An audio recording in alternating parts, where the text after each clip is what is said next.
Today on Windy City Weekend, we celebrate Pride Month with a preview of Chicago's annual Pride Parade. Plus, we'll talk to parade organizers on how they're inspiring a new generation of leaders. And we'll show you how to make a delicious bruschetta using Alessi products. Now, here's your host, Val Warner, and guest co-host, Cody LeGros.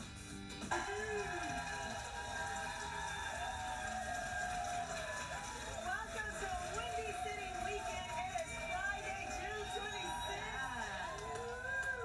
Baby, we are alive. We got a live audience, and Ryan just finished his Route 66 trip this week, and he will be coming home to Chicago very soon. But until then, you've got the baddies of Boone County. Cody LeGros. Hello. My goodness. You must explain how, obviously, we are in Cook County, but... But you know my roots, rural roots. I come from Missouri. Val has her son going to the University of Missouri, MIZ. ZOU. Right. So I've been teaching her the tricks of the sticks. You know how to survive when you are in the middle of nowhere. That's what Boone County Baddie does. The Boone County Baddies, because you know I'll be spending a lot of time there this fall for football Absolutely. games for Maxwell. So I plan to represent the Baddies of Boone County very well. I think I'm going to need a refresher course, though, before the first game on September 3rd. First thing is you're wearing too many clothes right now. Yeah. So you like cut off everything. Cutoffs. Let's start there. Okay, y'all hear this? I'm going to be out in Boone County, Missouri. Cut off. They might cut me off and be like, who is this lady from Chicago? But no, if I made it out alive, Val, they're gonna just eat you up. Oh my goodness. Well, you hear that laughter because I'm excited because we have somebody else special with us today. Cody's going to be with me Sunday at the Pride Parade, but he is too. Let's welcome our Pride Parade eyes and ears on the streets, ABC7 I-Team consumer investigator. That's right. Hi, everybody. It has been so long since I've been on the show. I think we were just talking earlier. It's been like pre-pandemic, I think. I used to be on, but now I'm back. Where you been? I don't know. Good question. You've been investigating, Val. I am too busy investigating, helping all those people get their money back, exposing things. You know. I know. But this is fun. This is a change. This is a nice, detour for you, right? To just kind of let your hair down. Have Yeah, some exactly. fun. We got some good stuff And that's to like talk about. Sunday, too. That's like, okay, Yeah. so listen, you guys, real quick, we're going to be together and our good buddy Jose Sanders hosting ABC7's coverage of the Pride Parade. This will be my first time hosting. I've been on the parade on the float with ABC7 friends and family, but I've never hosted it. So any tips for me? Here's my first tip. Okay. Before you go, you gotta pop a pill. And that pill is Claritin D. Okay? No, Claritin. They put a bunch of flowers on the desk. Oh, really? And if you are sensitive to a lily, hello. Take a Benadryl before you go. Okay, take a Benadryl. Yeah, that's my number. Jason's in the street. Well, you know, the He's best got tip the that I energy. have got, of course, Kathy Karp used to produce and help, and she told me, she said, Jason, just have fun. And you know what she said? She said, do nothing. Show up, have fun, because that's what it's about. The parade is about having fun, celebrating love. Well, you know, You gotta be there by 10:30. Right, you just gotta be there, but don't overthink it and just have fun. Just have fun. I'm looking because it's a forward to that. big day to celebrate, and they are gonna love having you there. I can listen. I have been working on my fit. No, that's what my question is. I've narrowed down to 3, so I want to know what you're wearing, and we might play off each other. You know what? I'll text it to you because the last time, one of the last times Cody was on the show, you actually. We did it on our neighborhood walk where we were talking about the shorts that you could possibly wear for the parade, and you said they were too short. Well, and a little too see-through, according to the bosses here. Uh-oh. Oh, okay.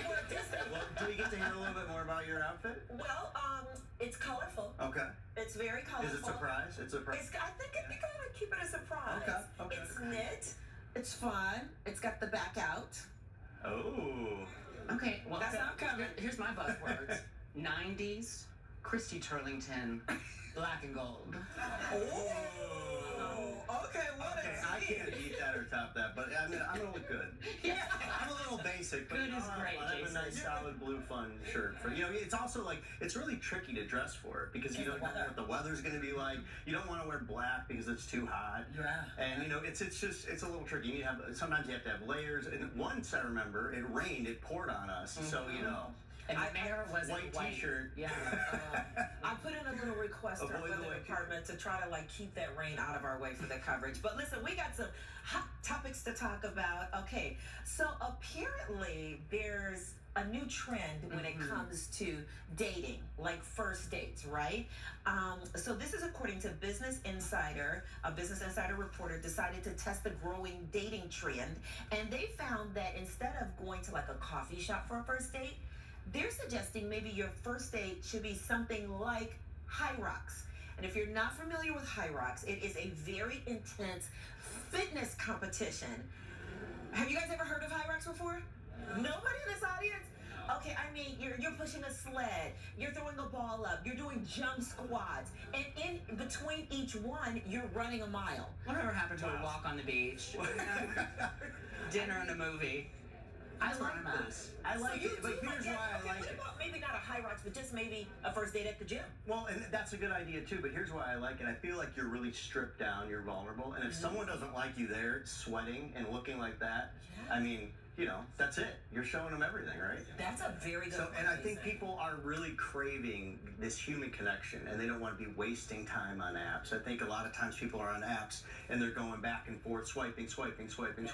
They take all this time. They think it's faster at first, but it's actually not saving you time because you'll go to meet someone and you're like, uh-oh, that's not it, because we don't have that personal connection. At the gym, you're going to see people. Because this was a blind date. I read the article. Yeah, and you're going to see them in their real, authentic self. And you're also going to see how tough they are, or how maybe competitive they are, or what you giggling about over I'm there? giggling because every Monday I go to Zumba and water aerobics back to back. So the median age of my classes are 60-year-old white women. And I have met them, and they are wonderful. And just to show you what it's really like, Val, this was 2 weeks ago. Yeah. Stephanie Howell teaching swim aerobics at the Chicago Athletic Clubs.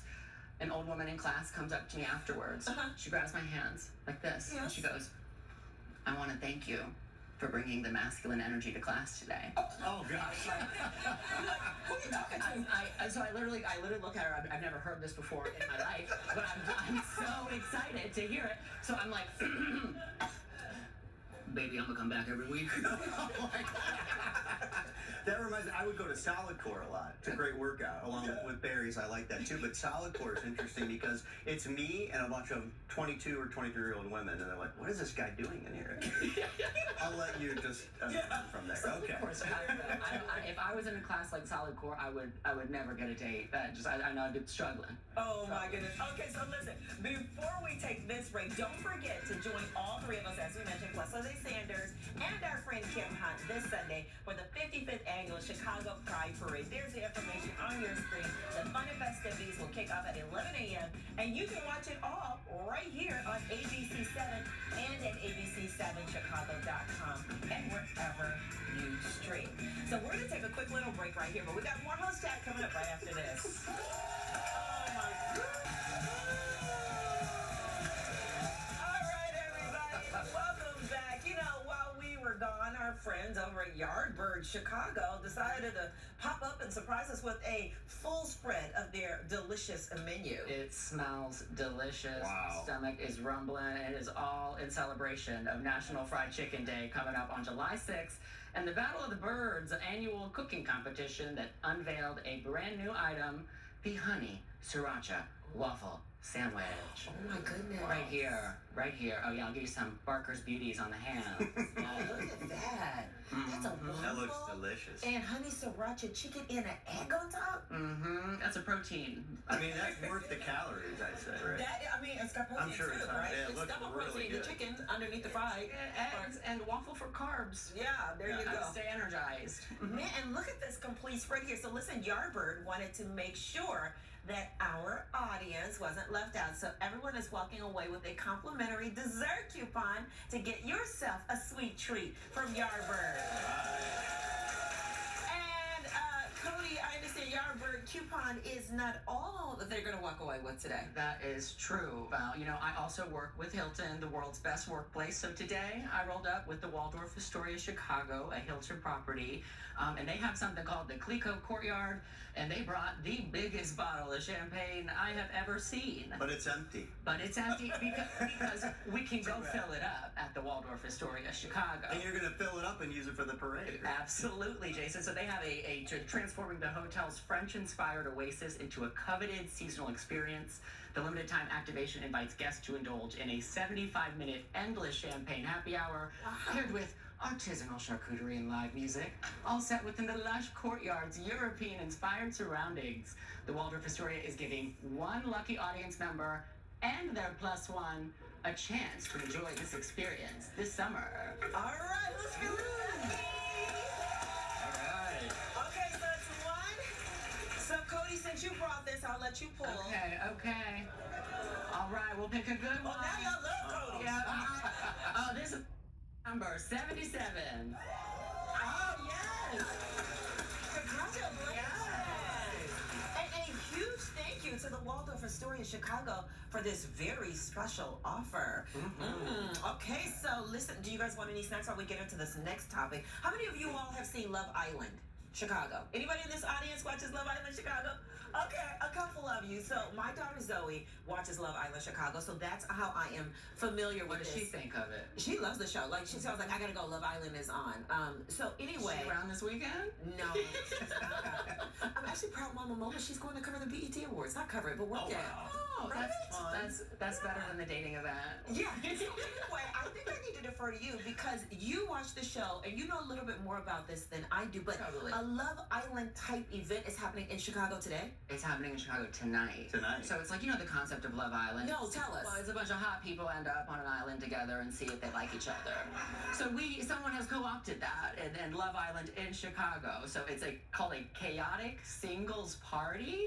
I don't know anything about either of those words. But it's at Joy District in River North tonight, and it's where you're expected to ditch the apps and meet face to face. I think we've rebranded, you know, what everyone used to do in the 90s, go to a bar. But no, it's Love Island. Well, and this all started, the creator had decided she was going to have all of her dates or people she had matched with over for a party. Snowballed from there.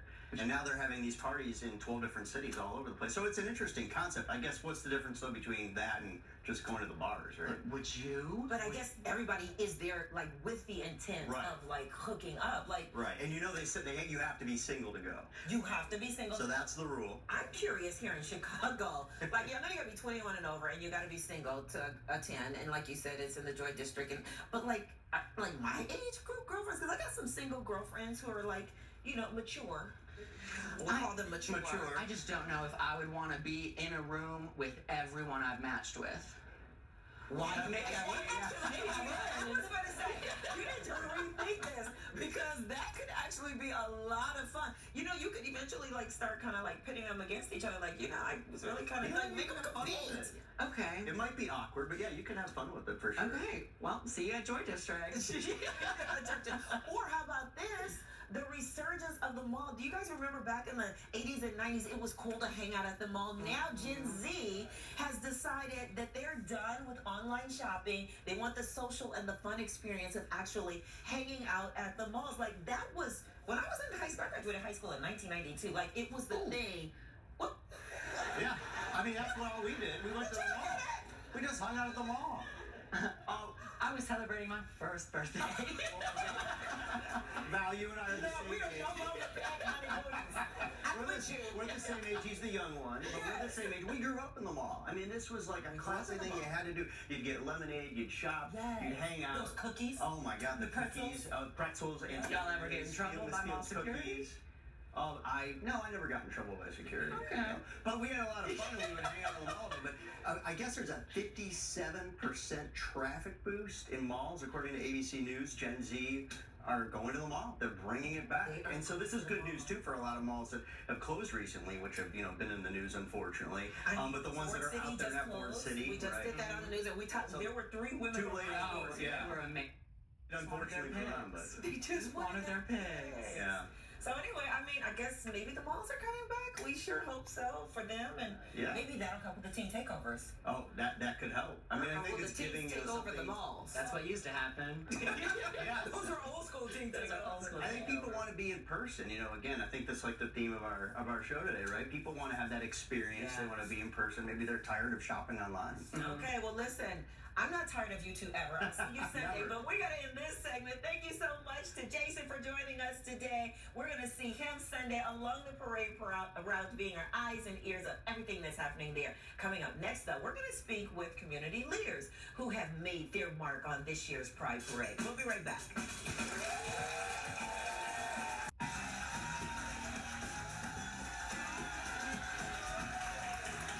Welcome back, everybody. So we've been talking about it all morning long. The Chicago Pride Parade is coming up on this Sunday, and we are being joined now by two leaders who had made their mark not only on this parade, but also the Chicago LGBTQ plus community. Yes, please welcome former Pride Parade co-chair Tim Fry and one of this year's Pride Parade Grand Marshals, Tracy Bame. Yes, welcome, Tim. Tim, we're going to start with you. I mean, for more than 5 decades, you've co-chaired this parade, and you're also responsible for coming up with the theme. And this year's theme is Free to Be Proud. What does that mean to you?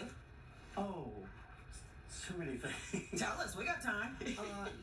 It means that you understand your place in the world and you're very happy with it. We also have adjectives that we can pick from that. Free to be, and then there are other things. But I always think of it. I have to go back to the first parade I was ever in, which was 1971. Wow. And I was not in it, but that was the one I went to.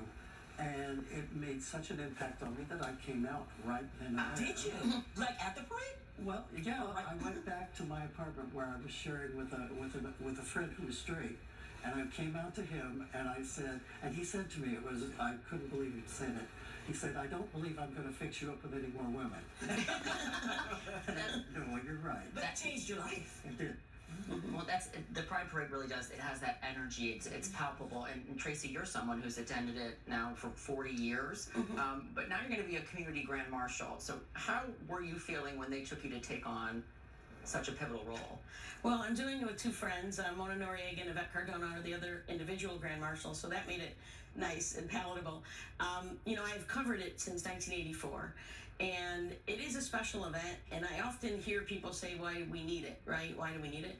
And first of all, go to one and see why. Number one, see the moms and dads hugging people and giving P-flag hugs, right? And how can you not cry? Because some people don't have that in their own homes. And I always say that pride is really about the individual not being self-loathing anymore.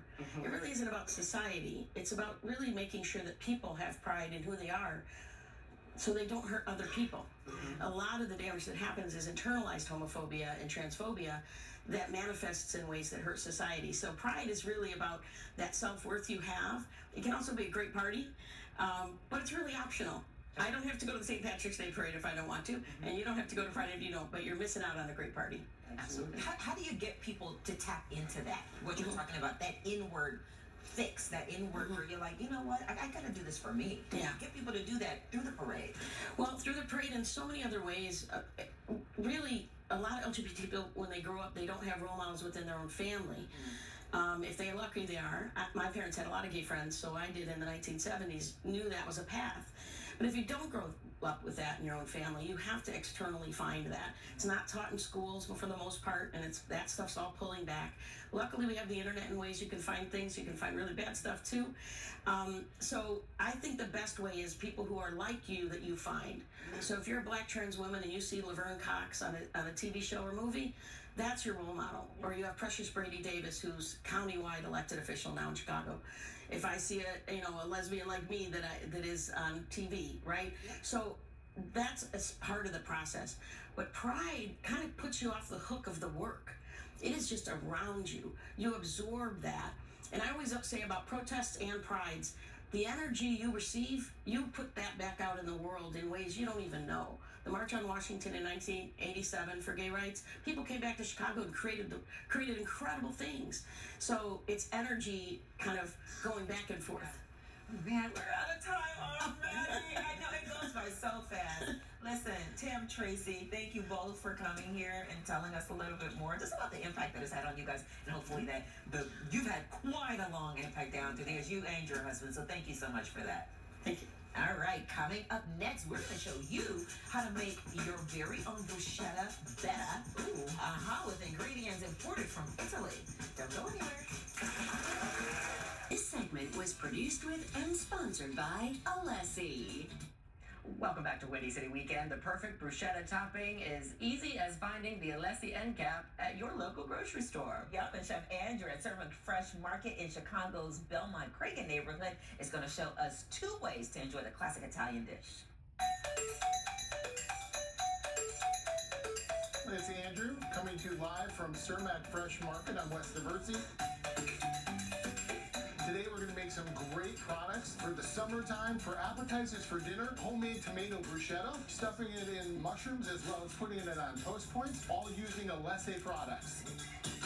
We're going to grab some fresh tomatoes, vine-ripened tomatoes that we're going to cube up. We're going to use 6 tomatoes. Then we're going to add a tablespoon of Alessi roasted garlic, 6 ounces of Alessi sun-dried tomatoes, roughly 2 tablespoons of fresh chiffonade basil. Once all that's incorporated, we're going to add about 1 ounce of our Alessi aged balsamic glaze, which is going to add a really beautiful sweetness to the bruschetta. It's going to help tame out any acid that's in those tomatoes.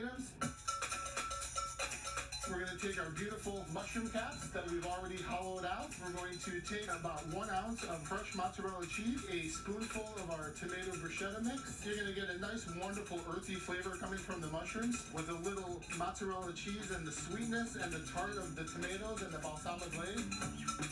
Now that we've done the mushroom mix, we're going to use the tomato bruschetta to make an appetizer on toast points. Fresh French bread sliced on a bias, drizzled with a little olive oil, and toasted in the oven for about 7 minutes. Ladle right on top of the toast point, and then to finish off, we're going to use our aged balsamic glaze, drizzle a little bit on top, and finish with some sprigs of fresh chiffonade basil. Here's our finished product, our stuffed mushrooms with our Alessi tomato bruschetta products. 2 on the toast point, both great summertime appetizers. And if you really want to have a ball this summer, I recommend these wonderful arancini balls made by Alessi using their porcini risotto. You can find these wonderful recipes on abc7chicago.com.